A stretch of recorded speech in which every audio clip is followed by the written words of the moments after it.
have Dr. Gary Stobbe come and speak to us. You know, for a long time, it seems like a lot of our topics have been really directed towards younger children. You know, a lot of big groups of our people were here because children were just diagnosed with autism, and we're really excited to start having some of these classes and lectures that are dedicated for some of the older kids, right? The people who have been sort of living with autism for a while and trying to navigate the system as it is. So Dr. Stobbe is a pediatric neurologist, and he is former director of the A-Star Center, and he is the current director of the Adult Transition Program at the Seattle Children's Autism Center. He's also the director at the University of Washington Adult Autism Clinic. So let's welcome Gary, and just a reminder, please don't, this is being recorded. It will be placed on the internet afterwards, so do not provide any personal health information that you don't want, thousands of people having access to. And we welcome all of our video teleconferencing sites, and Gary's going to sort of just give you a little information about how this evening is going to go. Thanks. Thanks, Jim. Hello, everybody. How you guys doing? You guys are dedicated. Such a nice night out to come in and hear us this talk tonight. So appreciate your dedication. I'll try to keep you guys awake. I won't necessarily call on you if I see you falling asleep, but we'll see if we can keep it interesting for you. Actually, Jim got it wrong. I'm actually not a pediatric neurologist. I'm an adult neurologist by training. Those of you that know me know that I've worked in the field of pediatrics for a number of years. I was drawn into the field of autism partly out of my personal interest and a large part out of a high need. I came out of residency at UCLA in 1993 and went into clinical practice, and this was right at a time when the prevalence numbers in autism was skyrocketing, and there were very few of us that had an interest in the field. So my practice rapidly grew, and I had my on-the-job training primarily from families, and it's been a great journey. And for me, it's really nice when we opened up Children's Autism Center that I was able to be designated in charge of our transition program, where I get to kind of both go back into my comfort zone of my adult training and also continue to work with families as the individuals would age. And I think it's been really beneficial for my ability to teach the pediatric providers to get an understanding and an impression of what it's like for individuals as they enter adulthood. And I think it's great for my ability to talk to families also. One of the questions that is often in a parent's mind at the time of diagnosis is what to expect when my child is an adult. It's a very burning question that we rarely can answer at that time. But we have learned of certain trajectories, and I think that's an important point that we're going to talk about today. Is the concept of understanding developmental trajectory in autism, and do we see certain patterns, and why is that important to identify these patterns?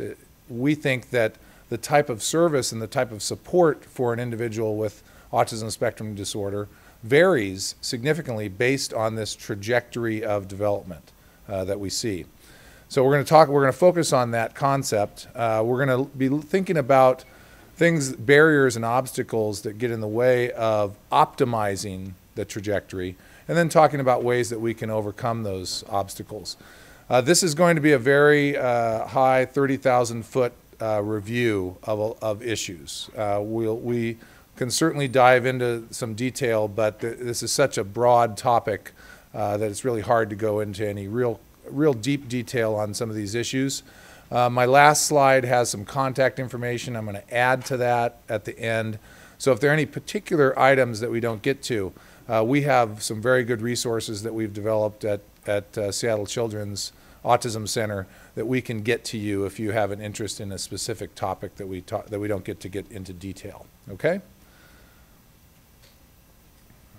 So, so we talked about this concept, you know, as a parent, you know, what can I expect, and you know, how do I plan for the future for my child? You know, autism spectrum disorder is exactly that. It's a spectrum, and you see all these different individuals of different levels of function and abilities, and you can imagine how different it is from one individual to another, and how difficult it is to plan then, and to help you plan for the future for your child or family member. We've had a real difficulty, and even when you identify what an individual might need, is going out and finding that resource. So it's one thing that's really hard to identify what they need, but then finding it and providing it can even be harder. And so that's going to be a big issue that you're going to be facing. So with that kind of framework, let's talk about the trajectories in autism. And this is a beautiful picture that Austin Reicheneder drew at age 15 for us. Really skilled artist. He whips these out very quickly. He's got a nice set of cards that you can buy and purchase. An example of parents that are preparing for the future, trying to promote his art ability. It's something that could then be sold. So there's been a couple of studies that have been looked at with regards to this concept of trajectory and outcome. And I think the easiest number that I look at is a concept of three basic developmental trajectories. And you could break this down into more detail and more levels of trajectory, but basic three, what's been termed an optimal outcome is this trajectory that if you have an individual at age 3, let's say, that's diagnosed with autism spectrum disorder, and you follow that individual to age 18, and you reassess that individual, approximately 20%, or 1 out of every 5, that meet criteria for autism spectrum disorder at age 3. So these are very well-defined individuals.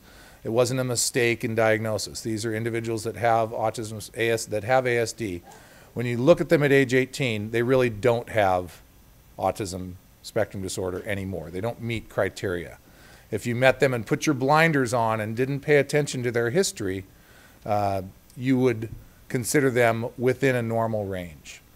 That's a pretty good number. I think that's a larger number than what most people would think or expect, 1 out of 5. It's a great number, I think. Now, so those individuals of that 1 out of 5, that 20%, may have features such as anxiety, you know, other issues. You might still consider them a little geeky or somewhat unusual in their behaviors, but really not meeting criteria for autism anymore.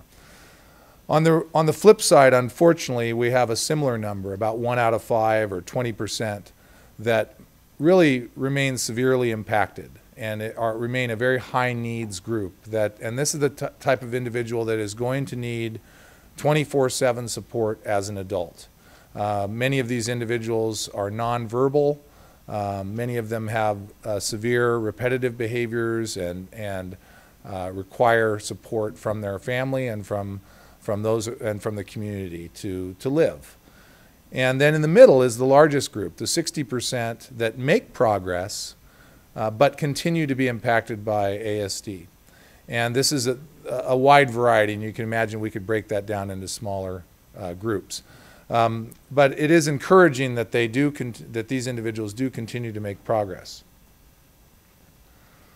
There's been very few studies and very little data looking past this age 18 to 21. And these numbers that I was quoting previously, there have been a couple of cohorts of individuals that have been followed, you know, from age 3 to 4 up into age 18 to 21. But no one's really followed it beyond that prospectively. So people have looked at adults, but it's really, the data has been minimal at being able to say what's the longer term outcome into your 30s and your 40s and your 50s. I think that the majority of data that is out there does show ongoing improvement in core deficits in social communication and repetitive behaviors and restricted interests. So it would appear that improvement does not stop at age 18 to 21, even though school services may stop. The progress and learning continues into adulthood for individuals with autism, and that shouldn't surprise us. Hopefully you guys are continuing to learn into your adulthood as well, those of you that don't have ASD. So it shouldn't surprise us that that process continues. We do see some evidence in the literature, and I think we see this in our clinic as well, that there is concern, though, that some individuals can decline in function and worsen in behaviors. And I don't think that should surprise us either, because we see that at other ages as well. We can see that an individual that had been doing well, but then at age 12 to 14 starts to develop a new behavior, a worsening of functional level for a variety of reasons, for certain new psychosocial stressors, new medical conditions, comorbidities with other psychiatric conditions, a number of factors that we can identify. We're uncertain whether there's any sort of what we would call neurodegenerative process in autism. The model that we look at that makes us concerned is the model of Down syndrome, in which individuals that have Downs, a neurodevelopmental disorder, have a much higher incidence of developing Alzheimer's disease as an adult. And we have not identified any pattern like that in autism, but you know, it makes us scared because we just don't have very good data. So this is, you know, there are several studies that are ongoing that are looking at individuals deeper into adulthood. So if you have these different variable outcome trajectories, the big question is, well, what are the factors that influence outcome?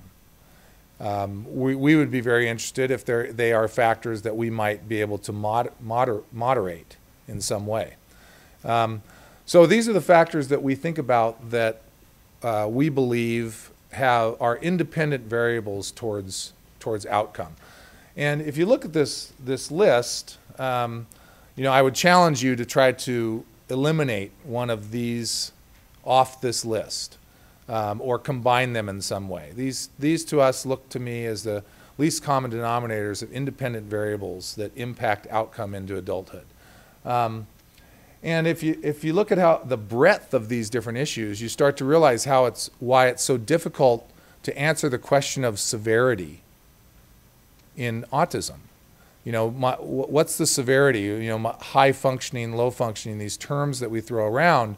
Well, my child might be, let's say, high functioning in his cognitive ability, might have an IQ of 135 verbally, yet when I look at his adaptive skills, he may not be able to go take money out of the ATM, may not be able to find the bus stop, may not be able to prepare a meal, yet he has this high IQ. We look at an individual that may have a severe depression or anxiety disorder superimposed upon their autism and how that impacts their ability to engage in the community. We look at individuals that might have a comorbidity with epilepsy, of which about 20% of individuals with autism spectrum disorders have seizure disorder as well, and how that impacts them along with the medications that have to be used. We definitely see cognitive ability as possibly the largest factor here on this list impacting outcome. Individuals that have comorbidity with intellectual disability, that can often be their primary barrier towards success in adulthood. Certainly the core deficits in relationship to autism play a role. Individuals, we often think about, the easy one to think about is the communication and social deficit, especially the communication deficit, an individual that's nonverbal and how that impacts their outcome. But the restricted interests and repetitive behaviors are also can be very dramatic in its impact on outcome. Certain individuals that, again, let's say have high IQ, are very social, but are only interested in one topic, and how impactful that is on their ability to be successful. And this last one on the list is the politically incorrect one, but we know is real, and I think is an independent variable, is access to services. And individuals that are in a supportive community, a community that is able to provide, a family unit that's able to provide, versus an individual that may not have that luxury. Which one, am I missing any? Anybody got any that I have not included? Any thoughts of other variables that, if you think of one, let me know. I can always throw it on here later. I'm going to think about it, but we've been thinking about this list for quite a while, and we think that this is pretty all-inclusive. Yes? How do you look at home life,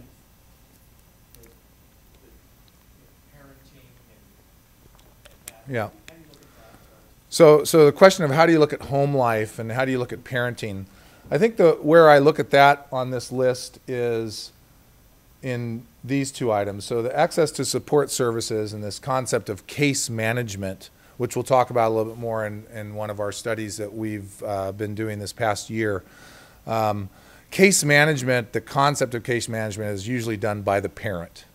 And the parent going around and accessing programs for summer school when the individual's a teen, and taking the individual to the appointment for Department of Voc Rehab, and going out and finding the apartment, and all of these things is really the case management is done by the parents most times.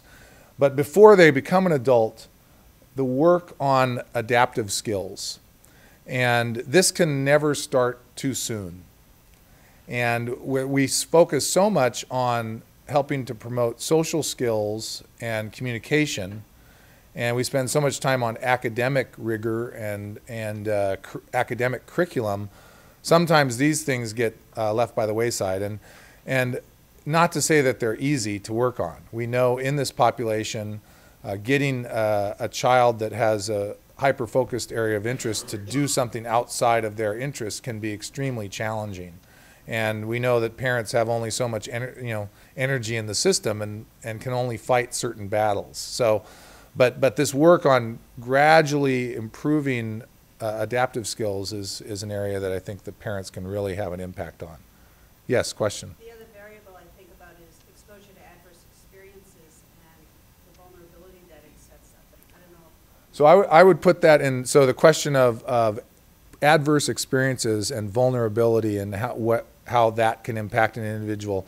We have seen evidence of post-traumatic stress disorder in our autism population, and I think that it's not surprising if you have some of these individuals that have extremely good memories and have this tendency to hyper-focus their thought processing, that they would be susceptible to developing almost a PTSD-like syndrome.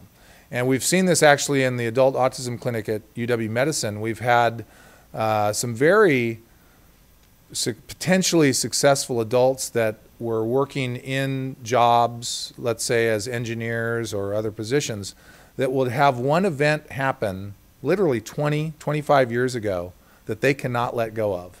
And that singular issue is preventing them from being successful in their job or in a relationship. So I think that I kind of look at that as a mental health, but you could also put that up in the restricted interests and repetitive behaviors. Yes?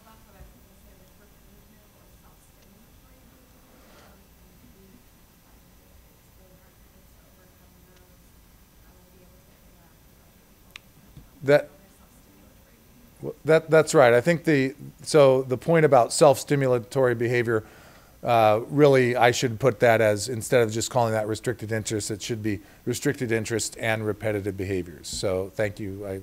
I'll change that slide next time because that's a good point.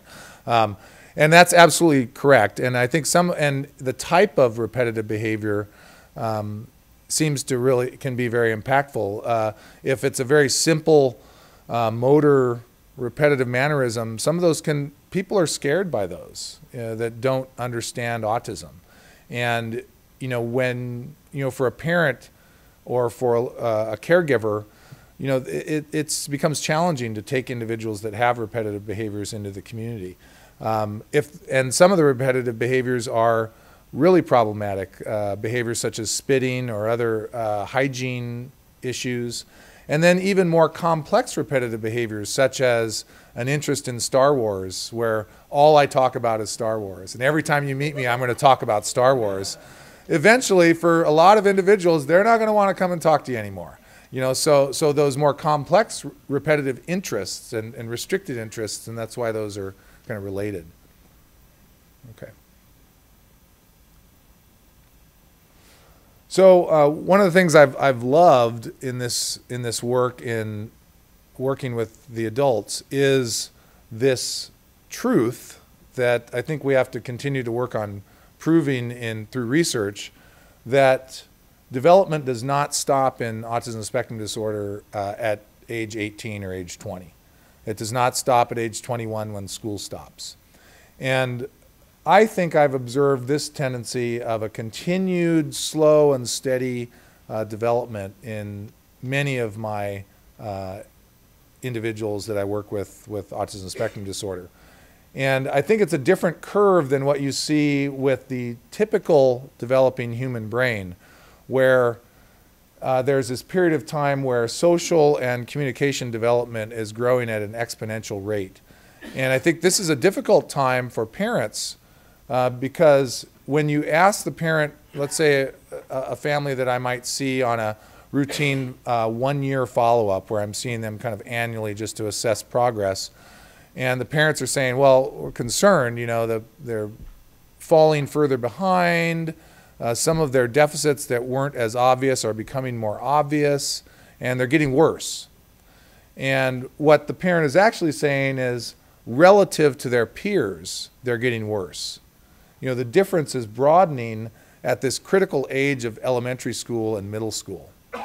And in kindergarten, the interest in Thomas, the engine, it was good. Everybody was interested in Thomas. Okay, but 4th grade, 5th grade, those kids are, now they're playing Minecraft, and eventually the guy gets onto Minecraft, but for a time they can really be stuck on their areas of interest, and their differences can really become even more apparent. So you see this, if you re-ask the question to the parent, you can often elicit that, well, actually, no, they are improving developmentally relative to themselves. So if you ask questions like, what were they doing last year? And, oh, yeah, no, they're making progress. It's just they're separating out from their peers. But something we see later on in life is we see some catching up in a number of our individuals that we work with. And we see progress well into the 20s and beyond in some of these individuals. And I think this is really important as a parent to understand this concept. And some of this, you may not want to accept it or admit it, that the game is longer if you have a child with autism, an autism spectrum disorder. The game that you've signed up to or the race that you've signed up to is a longer one. And for 80% of the individuals, that are going to continue to have effects of their ASD, you need to plan for that. You need to plan and understand that your system of support needs to have energy in it to go past age 18. But the good news is you'll continue to reap those benefits if you plan for that. And you'll continue to make progress after age 18. So it's good news and bad news, I guess. So let's talk about needs and obstacles. This is from Josh Perkins. Josh just graduated from Seattle Art Institute. He draws these freehand. So if anybody needs a cartoonist, he's looking for a job right now, but he's pretty amazing. Does a great job with these characters where he gives them kind of human characteristics in their facial expressions.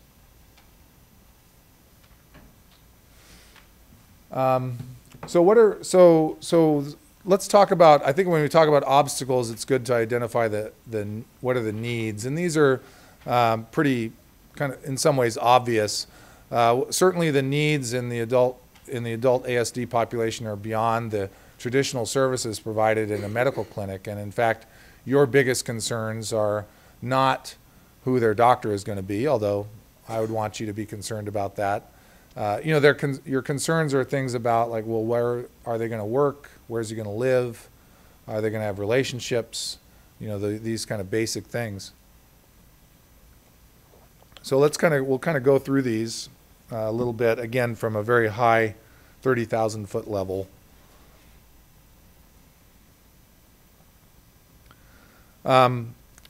Before we kind of launch into those, though, you need to, again, remember this framework that, you know, each one of these issues, these needs, is going to vary dependent upon this concept of trajectory. You know, so if you think about the individual that's the higher functioning individual, you're looking at that individual is going to be continuing their education past high school. That individual has the potential for living independently and being gainfully employed. If you look at the individual that has high needs, that individual needs to be working on continuing their learning, but in the area more of life skills as opposed to vocational skills. You need to be looking at situation of who is going to be supporting them in their living arrangement. And you need to be thinking about activity levels and what are they going to be doing to remain active and continue to have an enriched life despite real significant disabilities.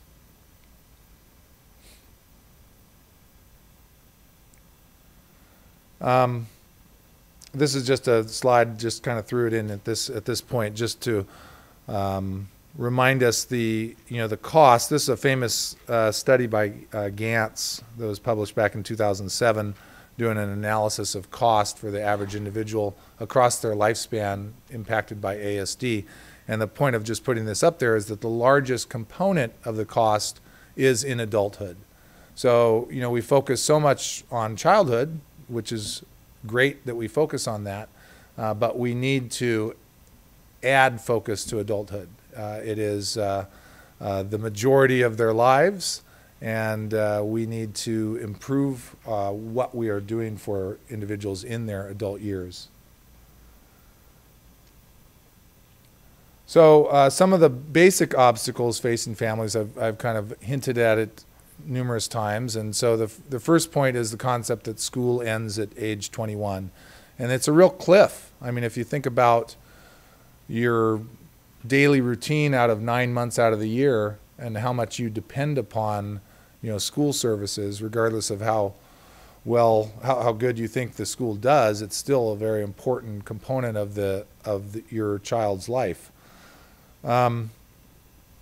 The support for adults by the state, you would think that it would increase into adulthood, but that has not been the fact in years past, especially in the past decade in Washington State.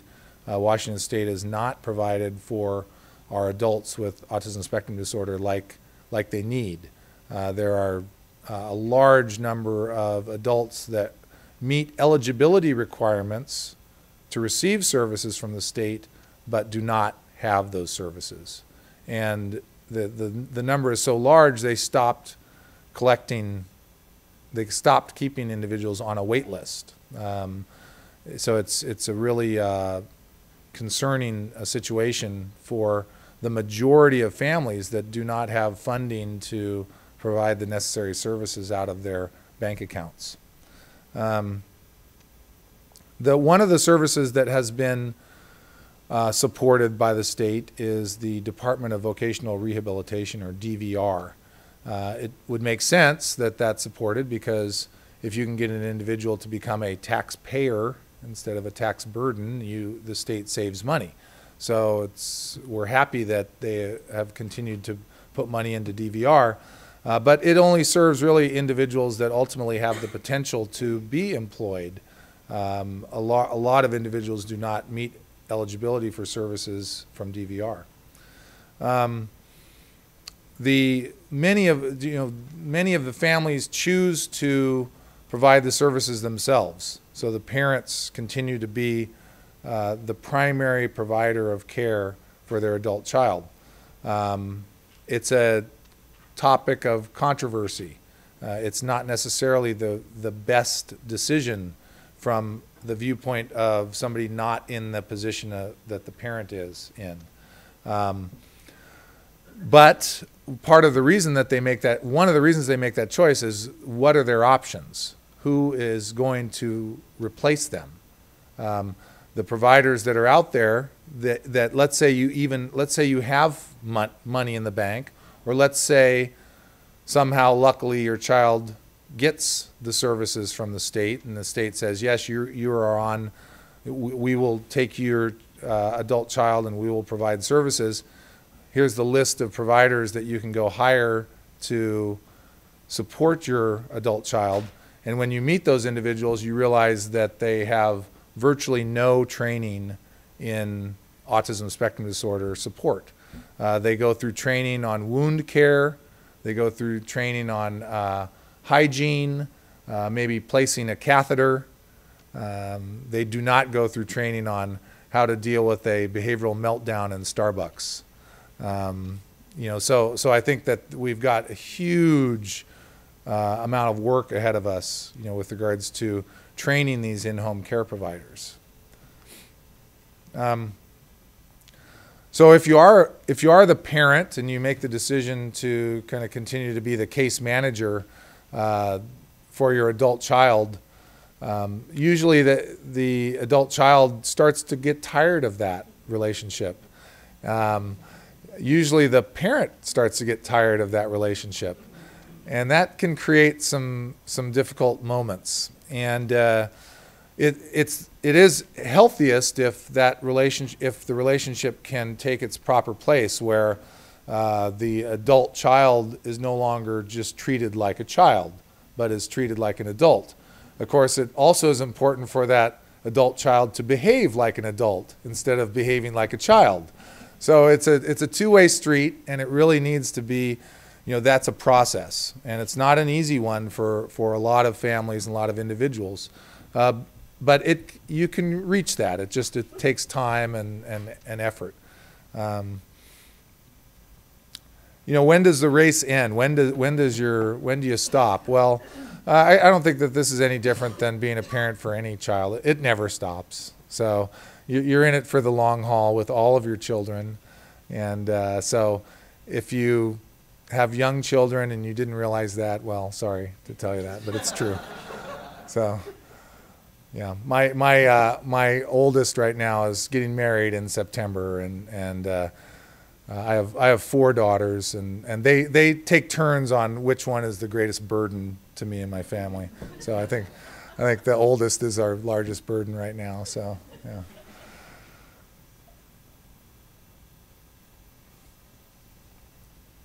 So let's talk about some of the next steps. So we coined this phrase. Jim Mancini has a program that he started at the Autism Center called First Steps, which is our little educational series that we do for parents at time of diagnosis. And so we said, well, let's call Next Steps is for the teens, really. When you're preparing for adulthood, what are the things that you need to do as a parent? What do you need to be prepared for? You guys recognize Will Kerner's work. This is one of Will's pieces, Trash Guys. Will throws together cardboard cutout on a table, and then he messes it up. But before he messes it up, his grandmother comes and takes a picture of it and then puts it back together. And he's got a great website, some really, really cool stuff that he's done over the years. And this is outdated because Will's turning 18 now, so he's almost an adult. So start preparing early. Unlike what I said about teaching adaptive skills, where it's never too early, it is too early to start Next Step. There is a time where it's too early. Now why? Why is that? Why would that be? Well, it goes back to the point about trajectory. Okay, you shouldn't be planning for, you know, an adult family home for an individual that's going to go off to MIT and become an engineer. You know, so you have to identify that trajectory really before you can start preparing for those needs. Okay, I mean, now obviously there are some, you know, preparing for yourself that the race never ends and that you have to keep the energy. Yeah, there are certain things that you can prepare for. The question of guardianship or power of attorney is a big question that we do recommend that you address that question. This is going to be, again, not for that optimal outcome trajectory, but it's definitely going to be for the high needs group and for a lot of the individuals that in that 60%, it's going to be in their best interest to either have guardianship or that you have guardianship or some form of power of attorney. And there are some, you know, if you meet with the lawyers that you often have to hire for this paperwork, you know, they'll of course tell you some really scary stories about individuals that didn't have guardianship and the parents did not have any rights if that individual was arrested or if that individual was involved in credit card fraud and spent $20,000 online on a website and they were an adult and you have no power of attorney or guardianship over that adult. So it's important to try to have a plan and have that in place when they're turning 18. And the other one that I think is important for that age 18 is receiving Social Security benefits. So when you become an adult, if you have a disability and are not employable, then you meet criteria for receiving Social Security benefits. And so this is an important bin of funding for you as a family going into adulthood. We talked a little bit about DVR. We'll talk about that more when we get into details on vocation. But that's something to be thinking about when your child is a teenager and you're working with the school as you're heading towards that age 18 to 21. And are they going to be participating in the Adult Transition Program through the school district if you're working with a public school district in Washington State? Usually that school district will actually have a contract that they will be working in conjunction with DVR for individuals as they prepare them for employment. And if you're opting out of those transition years of age 18 to 21, then you can opt in on directly working with DVR. And so these are often, again, higher functioning individuals, but individuals that aren't necessarily going off to continuing their education. Some of them will be continuing their education, but more on vocational tracks through to community college and vocational schools. So who's heard the term waiver before? So a few hands go up.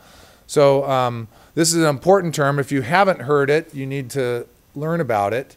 Waivers are the funding mechanism for the state in providing support outside of just the traditional medications and visits with the doctor.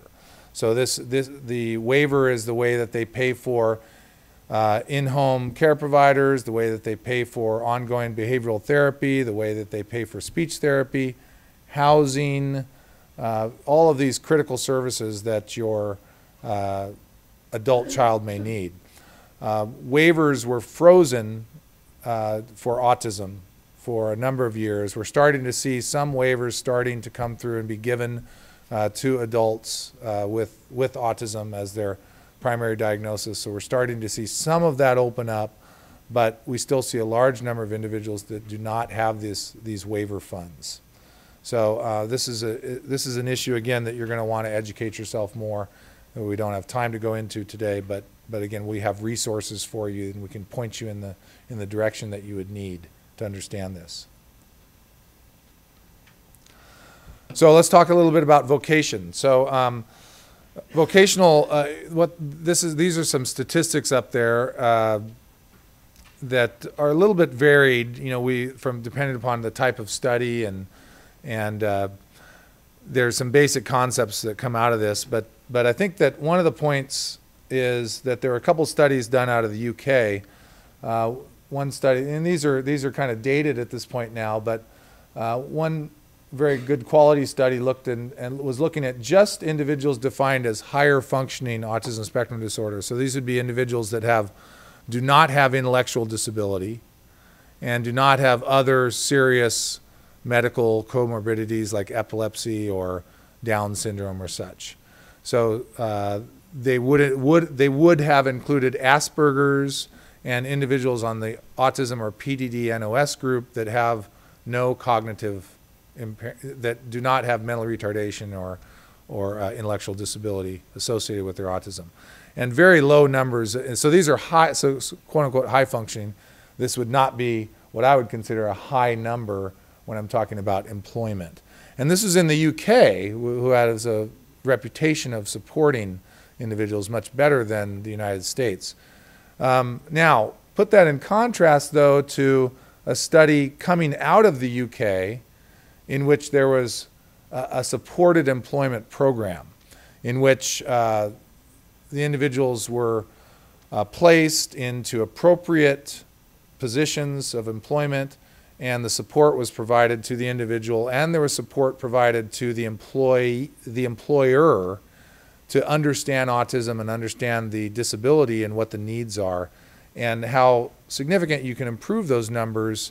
You know, out in this study, numbers at 68% were employed.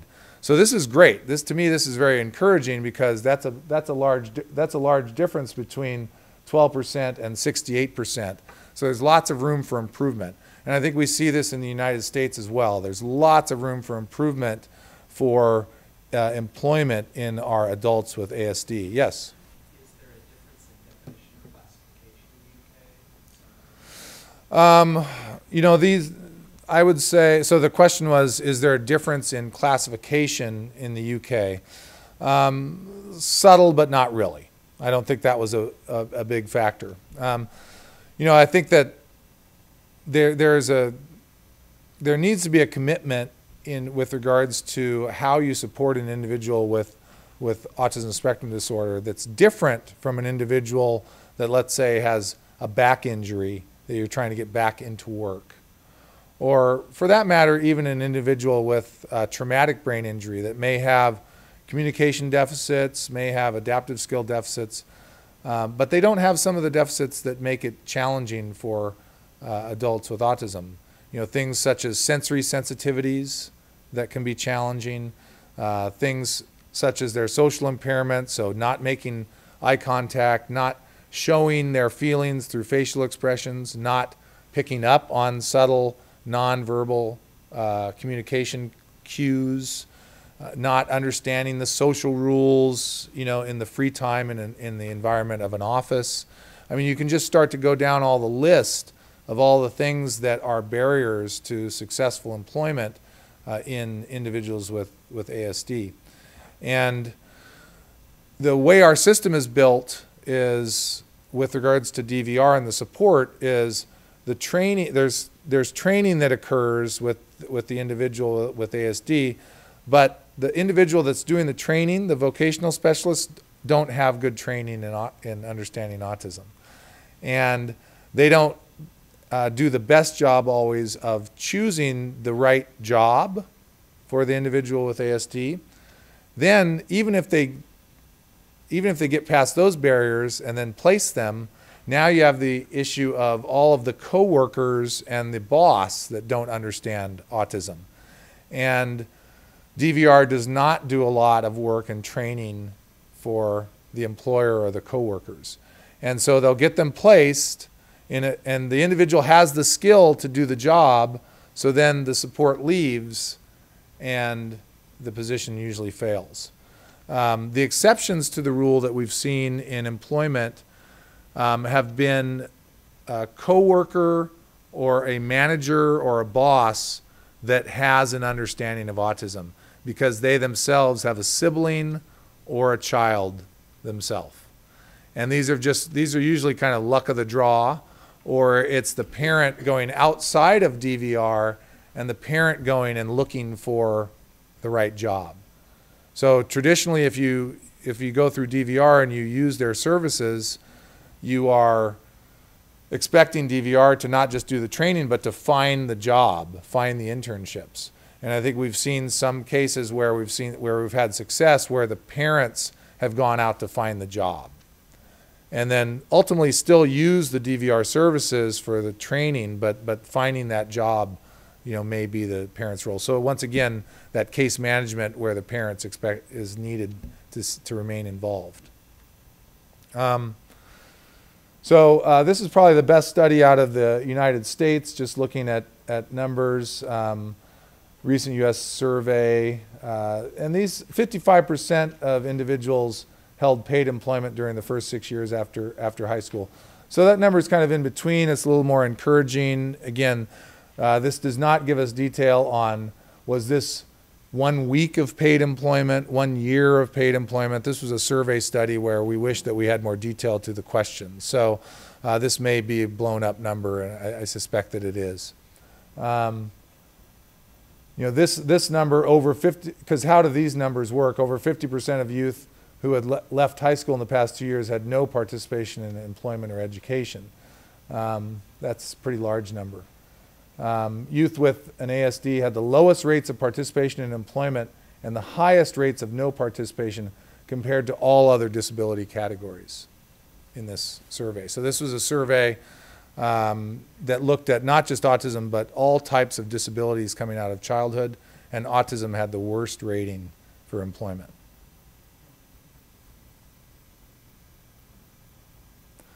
I'm going to skip past this pretty quick. This is just in here for your guys' own resources. So these are just some websites and places that you can go to find additional information regarding vocational resources.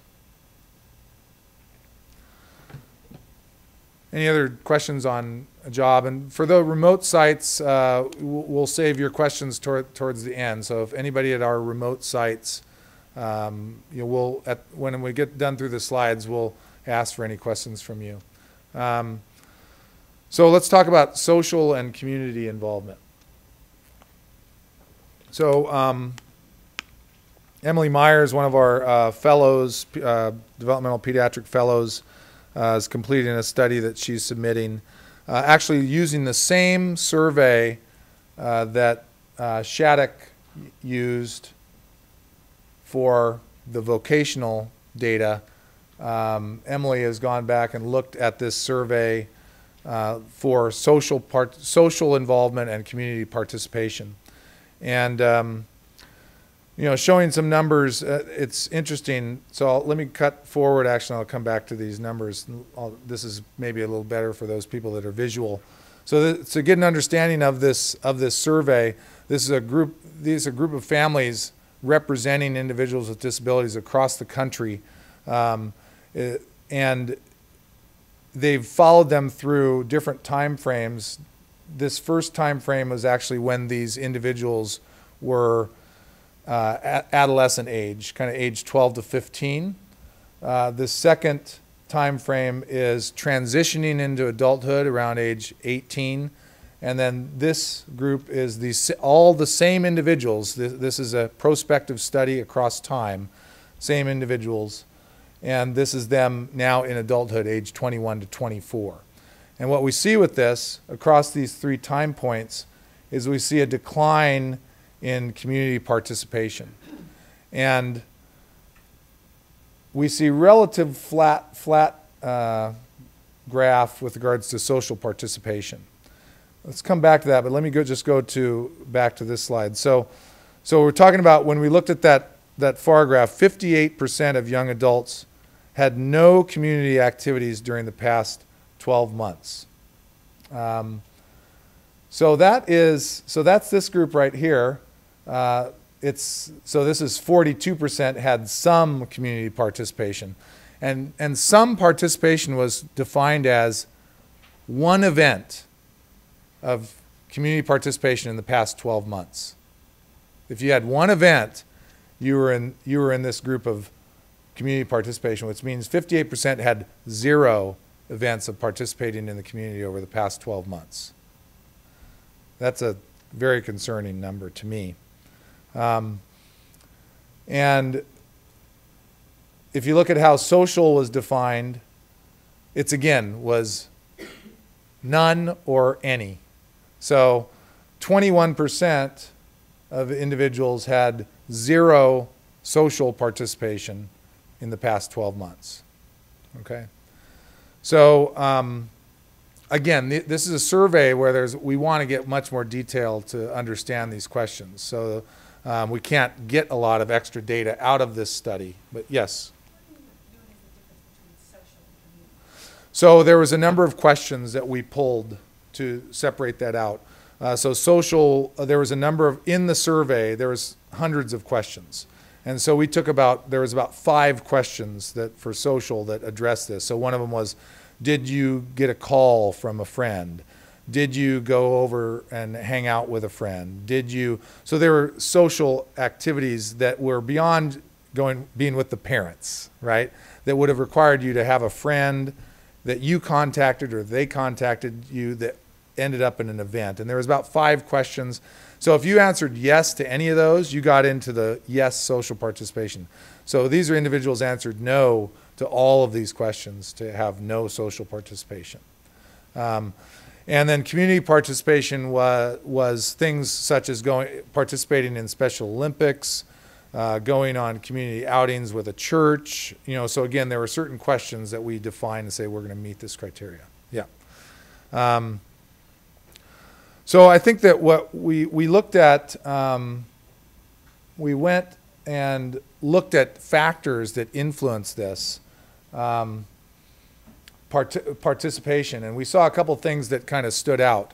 So one was what was defined as poor behavior, which is worded poorly.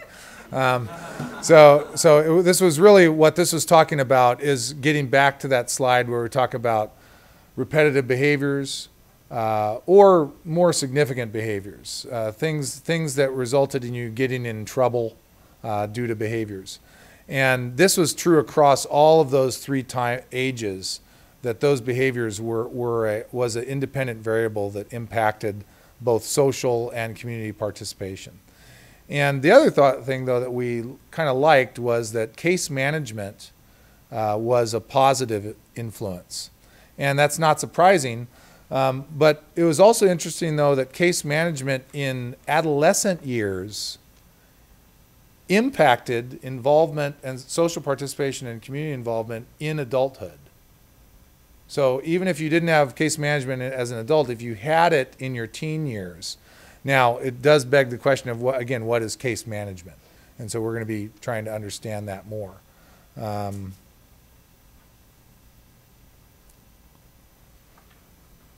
So we've skipping over into recreation, which is closely related to social or community involvement. The big thing here, again, is replacing what has been going on at school. And this is a big job. So this is a lot of work that we do with families with regards to preparing for adulthood, because you really need to be thinking about this well before age 21. What is my child when they're adult? What are they going to be interested in doing that's going to replace the activity of school? Is it going to be playing video games? Are they going to increase their video game play from 1 hour or 2 hours a day, which is what you allowed when they were in school, to 12 hours a day? Because for some of our individuals with autism, that's what they would like to do. And that is, in fact, what some of them do. And that usually ends up in a bad outcome, has been our experience in adulthood. So we need to look for activities that are going to be more engaging, especially if we want them to continue to learn like we know they can and like we've demonstrated. We want them to continue to learn their social skills. We want them to continue to learn on how to communicate. We need to be practicing. So we need to find activities and have interests that are embedded into our social world, ideally. So what would be some examples of that? What type of recreational activities would define that? So I think of one of as music. So an interest in a musical instrument. You think about how you can continue to learn that. That can be an activity that you can do on your own, but that you can do in groups, and that you can continue to learn and do that into adulthood. We think about athletics and sports the same way. If I have an interest in swimming, or if I have an interest in playing basketball, how that can continue. Certainly reading and other academic endeavors. You can think of ways that you can then use that interest to find activities that are in the community. So these are the things you need to be thinking about, and areas of interest that it's okay to promote. You're really lucky if their hyper-focused area of interest is going to make them employable. I mean, that's really lucky. And you're also lucky if some of their hyper-focused areas of interest you can transition into something into adulthood. Now, you can also be tricky, and you can do the classic attaching of an interest that they have with a need that they need. So, for instance, 35-year-old that I see in clinic, and I see him usually now once a year just to renew his medications. A number of years ago, his mom did a nice little trick. He had an interest in ATM locations. He had locations of ATMs pretty much memorized throughout the state of Washington. And wherever they were going, he'd want to go to the ATM. That later, it became a little more sophisticated and a little bit more adaptive, and it became restaurants. So he liked certain restaurants wherever he would go. So he wanted to go to the restaurant in Tacoma. Well, his mom said, okay, we'll go to that restaurant in Tacoma, but you have to play golf at the course in Tacoma. And after you play golf, then we'll go to the restaurant. And his average score on a 9-hole course is now 45. He competed at nationals in Special Olympics in Nebraska a couple years ago in golf. And when I ask him, how's your golf game, he tells me about the restaurant. But his mom gets to play around the golf with him. So that's pretty cool.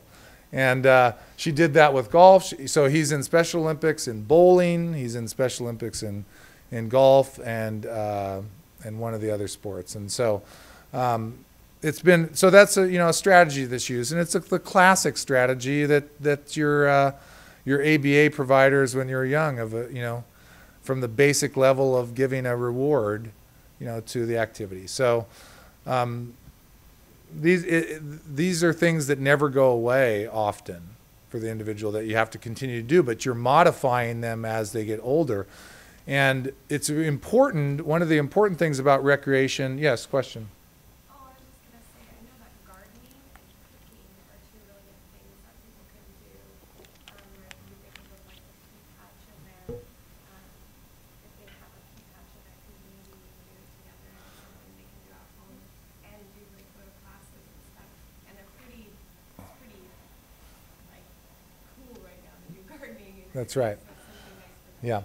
Yeah, so the point of gardening and cooking as activities, and the nice thing about those activities too is that those are adaptive skills as well. So having your 12-year-old work in the kitchen with you, and it's more work to have your 12-year-old in the kitchen. We know that, right? But gradually over time, the impact that might have. And the other thing that with regards to both gardening and cooking is nutrition and the ability to teach nutrition. And one of the things that we've seen in our adult autism clinic at UW is obesity at a very high rate. And one of the things that's really hard as a parent to fight, one of the battles to fight is the food selectivity of many of our children with autism. And so you kind of give up that battle, and that creates a problem down the road with regards to obesity and selective food choices. I'm working with he's about 25 now, and finally, in these years, the past couple years, he has attached on to nutrition as part of, and it came out of the work on getting him to go to and do his own shopping. So his mom and his psychologist were working on the component of, okay, you're going to do your own shopping, and it started with that. Then from the shopping, it said they started to read labels, and he started to learn about nutrition, and all of a sudden, then he became hyper focused on it, and he has lost about 150 pounds. So he was up at 400 pounds, and he's just peeling the weight off. And the other nice thing about it is he walks to the store, to do his shopping. And, so again, these kind of creative ideas to blend things. So I think these are the things, again, they're not too early to start. This point about interests change with age. So I think this is an important point. Now, unfortunately, it's not always the case. I have the 18-year-old that brings his Care Bears in with him, from very young childhood, and we have some of these video games that stay, the same year after year after year. And so we know that individuals with autism have hyper-focused areas of interest, and they can often be across many, many years. But you can have some work at shaping those, and you can take advantage of when those interests change. And I think one of the things that parents will do sometimes is, because your lives are so chaotic and so stressful with so much work involved in caring for children in general, but children with ASD, that when you find an area of interest that fits for your family, you're kind of happy with it, and you just kind of leave it alone. And you just go with it. And you go with it, and you go with it. But that's not always in the best interest. Sometimes you have to forcefully change that interest, and you have to have them move on to another area of interest that's more appropriate for their age. A classic one is actually around video games. It's very easy for a parent to let them like and continue to play a video game that's below your child's developmental age or chronological age, because you're afraid of them getting involved in other games because they have more mature topics, a variety of reasons that you don't want them to advance to those games. Yet it's those more advanced games that would allow them to interact socially with their peers. So again, you have to think about you want them to have a relationship with their peers. You need to be thinking about driving those areas of interest into areas that are going to be more peer appropriate. One of the areas that's been successful is drama and acting, participating in drama. Some of our individuals with ASD have excellent memories. They can learn scripts better than other individuals, and they don't have stage fright often. And they can, if you teach them, they will learn a character. And the drama community is often more open and welcoming to individuals with differences, especially when we get into high school and beyond. So that's a great area to be thinking about, the drama and music, if they're not involved in sports and athletics, which they often aren't. The arts is a great avenue. So obviously the importance of these things, I think that one of the things I like to point out is with some of these activities, the development and the ongoing development of the brain for recreational activities, I don't think can be understated. I think there's reasons why across societies these activities are important for our children. I think that these are activities that improve executive functioning, decision making, the ability to process information quickly, the ability to interpret information in your sensory environment and then act upon it.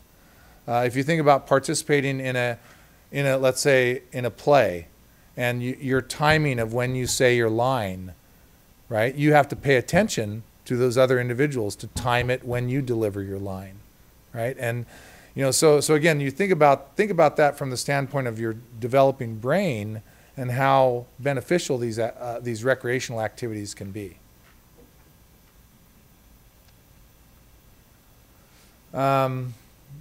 Life skills. So we talked about this earlier, the importance of starting those adaptive skills at an early age, and that this, we think, is an independent variable of impacting outcome. We can't expect the school to do all of this, and it's not too early to start teaching. And this is if somebody wants this checklist, let me know afterwards. Probably in your handout, the print is probably too small for you to read. So, and it's probably too small for you guys to read here too. So let me just tell you about what this is. But this is a really nice list of just basic in-home skills. So in the kitchen, can you operate appliances? Can you use common tools? Do you help plan and prepare meals? Can you follow a recipe? Put away leftovers? Set the table? Do dishes? Be familiar with contents of packaged foods. And similarly with laundry, activities with the family, and activities in housekeeping. And it breaks it down by you know, a checklist. Oh yeah, I can do this already. Well, I'm learning this, needs practice. Well, I don't know this, but we're planning on starting this. And accomplished, well, that's kind of like can do already. So I think that's, can they accomplish this? Is it just out of their realm? So I think this is a great tool to really look at all the things that, just to give an example of all the things you need to be working at. There's a number of these tools that are online, again, that we have resources if you want a starting place to be working with your, you know, if you want to give, you know, the classic thing of giving chores and giving rewards for the things that you're working on at the time.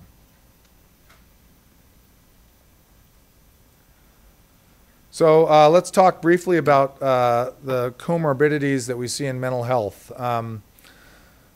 I think the thing that we see most commonly are the mood disorders. Most commonly within the mood disorders is anxiety.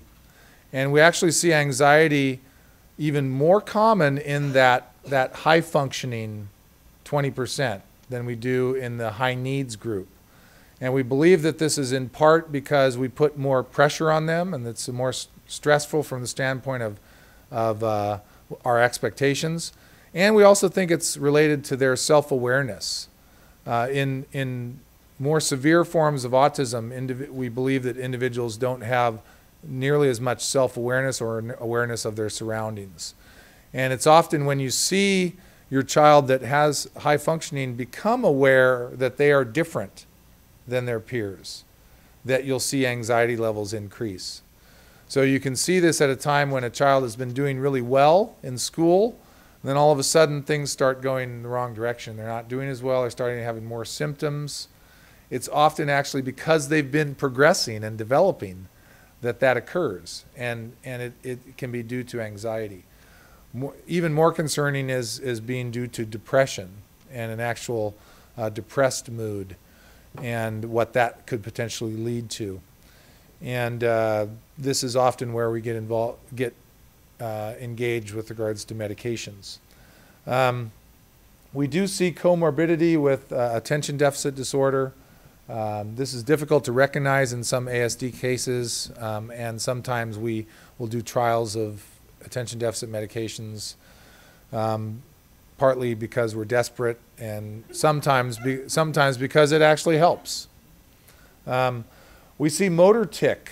So motor tic is on the spectrum of Tourette's syndrome. Motor tic can look very similar to repetitive motor mannerisms or self-stimulatory behavior in autism. But it is different, and it does respond to different types of treatment. The extreme form of repetitive behaviors and restricted interests is almost obsessive compulsive disorder.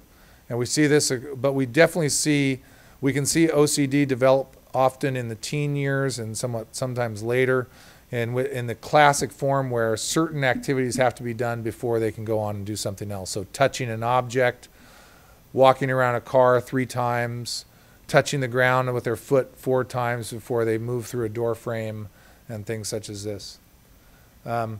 We're not sure about actual psychosis and schizophrenia.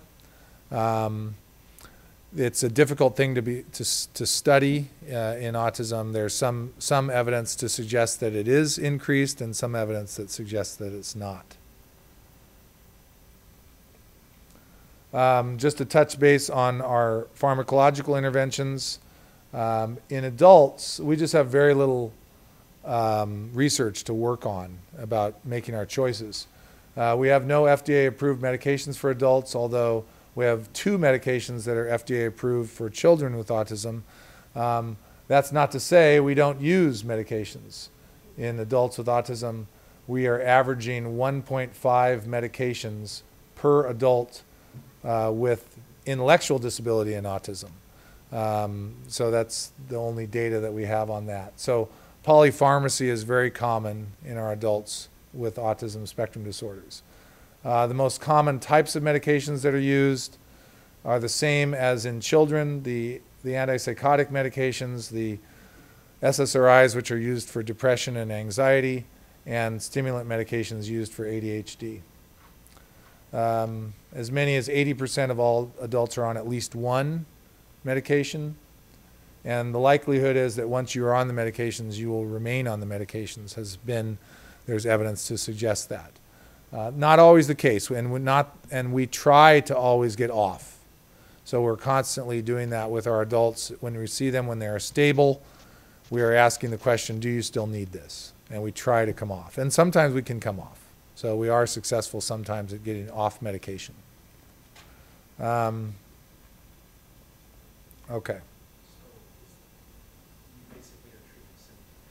Yeah, so all of those, noticed all of those things are targeting symptoms.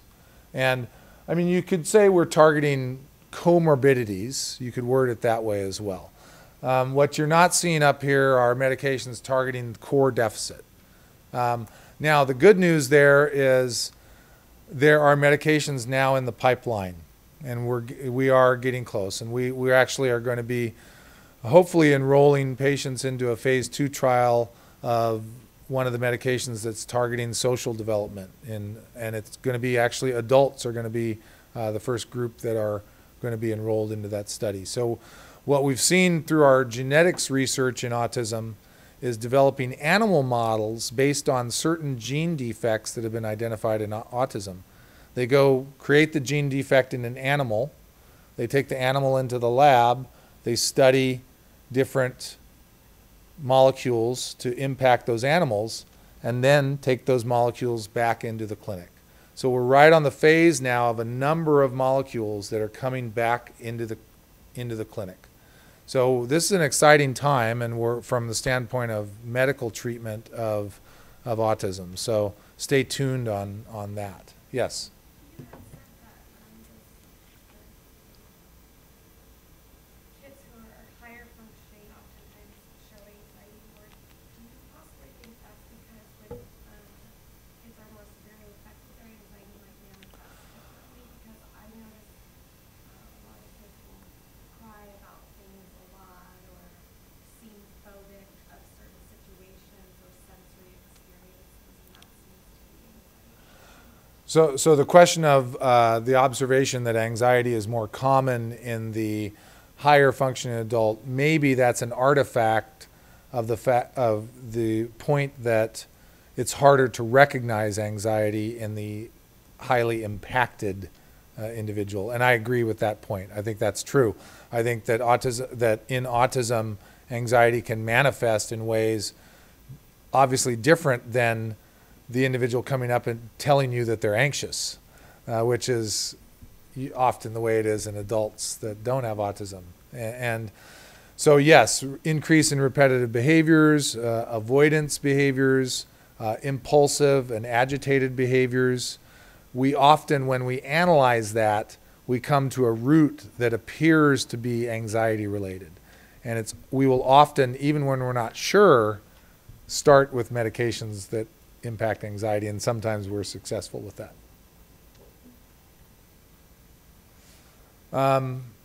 Okay, so medical health in adults with autism. This is really can be, I could replace this with medical health in children with ASD. So these are kind of the same topics. Just a reminder that these disorders are common in adults with autism spectrum disorders. Sleep disorder is a real problem. And again, you can imagine how sleep disorder can impact outcome. And I have some individuals that have shifted sleep-wake cycle in which they go to bed at 4 a.m. and they wake up at 2 p.m. And that doesn't work real well for most jobs. And it's really challenging. And we certainly see the primary sleep disorders such as restless leg syndrome and sleep apnea. And the most common thing we see is just the routine insomnias of not being able to turn your brain off. And sometimes that's driven by anxiety, but sometimes that's just the super large computers that are in their head that can't stop thinking. And so there's different reasons that seem to trigger sleep disorders. And trying to analyze that and figure out what's the origin of the sleep disorder is important if you're going to effectively treat the sleep disorder and get their daytime functioning better. Epilepsy is very common. It's very important to manage epilepsy in autism. Individuals that have epilepsy often have more significant forms of autism spectrum disorder, often have other syndromes going along with the epilepsy and the autism. GI disorders are very common, not just in autism, but other neurodevelopmental disorders. They tend to improve over the years, but we do have some individuals that have real problems with ongoing constipation as being the most common GI complaint in autism. So where's your adult going to live? So this is of primary importance. We're on, we have about 12 minutes left, so I'm going to not spend as much time as I'd like to on this so I can allow for questions from the other sites. Then we could come back and talk about this more. But just to give you an idea, in the Seattle Bellevue area, the average cost of a one-bedroom apartment is 121% of the monthly SSI check given to the individual. So that number doesn't work out very well. And certainly the studies, the data supports that a lot of your ASD adults are going to continue living with their parents, 80% in their 20s and still 25 to 30% into their 30s. And the important question is that we're asking when we're making choice is who are we benefiting in the choice? And this is a really difficult question for parents to ask. Parents are often choosing to have the adult child live with them, and it's with all love and good intent, but it's not in the adult child's best interest, medically and also for their ongoing development. So this is a tough discussion to have with families, and there's some data to support this too, that individuals that live outside of the home often are healthier than individuals that continue to live in the home. There's a lot of different residential options available. Often requires, again, the parents being the case manager to go identify these and to plan for these different types of options. There are a number of resources listed in your handout. And again, if you can't read these, our last slide is our contact, and we can get you more detailed information and direction for you. So another Will Kerner, Party Boy, like that one. Now he doesn't name most of these. His grandmother does name these, so that's her contribution to the art. So in 2010, so just a couple years ago, total autism spectrum disorder funding on a national level in the United States. The number's gotten much larger. Here's the pie. Here's the small slice, lifespan issues. So we've got a lot, we're just not, this is why we don't have data. We're just not studying it. And with it, we need more understanding of what's going on in adulthood. So this is an unfortunate pie for our adults. you have to be creative. You have to go and look for resources in your community and often you have to create the resource.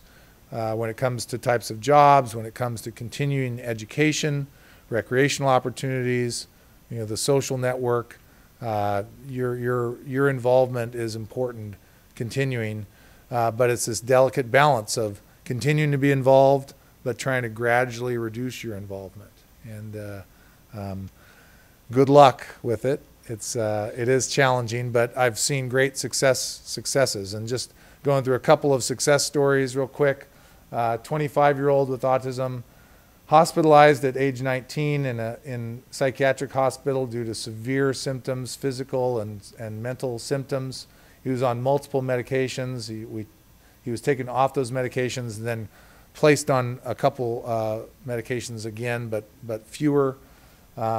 He was then granted a waiver. He was moved into an assisted living situation, house owned by the parents but staffed by an agency that was funded through his core waiver. The waiver provided mental health services, a behavioral psychologist. The staff in the assisted living home setting was able to get him into an exercise program that his parents couldn't do at home. They were able to get a nutritional plan that his parents couldn't do at home. They established a volunteer work program for him. Physical symptoms improved, lost 20 pounds, working 20 hours a week in his volunteer and paid work. Developed a behavioral strategy using a monetary reward system. A successful outcome for this individual. And the last case, a 30-year-old female that I follow that at age 24, depressed, living at home, didn't complete college, debilitating OCD symptoms, increasing weight. Critical step for her, she finally bought in to the need she was finally to participate in her own care. That's a big issue for many of our children, that motivation to participate. Once she bought in, and I don't think that this was something necessarily that we did. This is, I think, then she finally did buy in. We were able to get her on the right track of a vocational school instead of going on to college. She started taking medication that was being prescribed to her. She participated in counseling and recreational activity. She got a cat that became at the time, her best friend. Now she's got a boyfriend. Not just a boyfriend, she's living with the boyfriend. He has 2 children. She's the mom of those children. She is working part-time along with her SSI check, pays the bills with her job that she got through vocational training. She stopped coming to appointments with her mom. She started coming to appointments on her own. And true success that was seen well after the time of finishing school. And that's really the message here, is these paths differ, but our goal remains the same, and it is a marathon, but thankfully the progress does continue. So I'll end with that. We'll quickly ask if there are any questions out from any of our remote sites that want to speak up.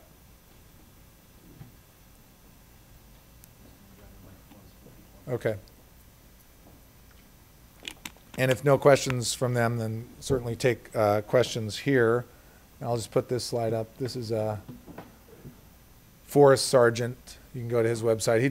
He does photography. He's essentially nonverbal, communicates through a stencil board that he pokes and spells words that his parents discovered around age 18. Prior to that, he was doing severe aggressive behaviors, multiple inpatient stays here at our psychiatric unit. They finally discovered a way for him to communicate. His severe behaviors went down, and one of the things that he said was, "I want to be a photographer." So he's a photographer, and he doesn't hold the camera real still, and parents have to go through about 1,000 pictures to find good ones, but they find good ones, and he does name his pictures. So on his website, if you go to his website, His pictures are named by him. And he just chooses some really interesting, thought-provoking names for his photos. So, one other, if you want to write down, I didn't put it on in time because I didn't get a chance to talk to her. Our resource coordinator, Katrina Davis, gives permission if you want to put her email account. So it's katrina.davis@seattlechildrens.org. And that's a K. katrina.davis@seattlechildrens.org. So if any specific topic that is interesting to you, we have kind of a 5-page handout on all of these different topics that we went through today, along with some packets on kind of more general information. So if you want our packet on housing and residential options, it's a nice little overview along with all of those recommended websites and such. And so any one of those topics, just email her. We have them in forms that she can probably email back to you, or we can send you hard copies. Okay? So, any other questions before we wrap up? Yes. Actually, I don't need a monitor, so my voice can carry. Well, the reason I do it is because we keep it on the other sites to be able to hear you, so they won't be able to do it. All right. I know how to use technology, so 1920s person here. So I have a 19-year-old son. He was just diagnosed with autism at the age of 17, and we're trying to learn about autism. I mean, it answers a lot of questions, but now we have even more questions about where do we go from here. I see Seattle Children's and an adult transition. I don't know if I need to go to the University of Washington or contact Seattle Children's, because we're in a little bit over our heads here. So it's if the Adult Autism Clinic at UW only sees individuals over age 18. What we're doing, so you would go to Seattle Children's, and Seattle Children's sees individuals up to age 21. So what we're trying to do is we're trying to, between age 18 to 21, transition individuals over to the adult medical world. It's the same people. It's me. It's our nurse practitioner. It's the same people in the two clinics, but we want people to get into the adult medical world. So when they have other issues and when we need to refer them to specialists, it's to adult specialists. So it's the same resources. So, but your individual that's diagnosed recently needs to attend our first steps classes and our next steps classes. And it's in those classes, our next steps course is a series of 3 lectures where this is kind of broken down into 3, and it's a smaller group. It's like 4 families. We're just getting ready to start those, and there's actually going to be 2 tracks. There's a high functioning track and a high needs track, so that we can be specific on the issues related to your child. So.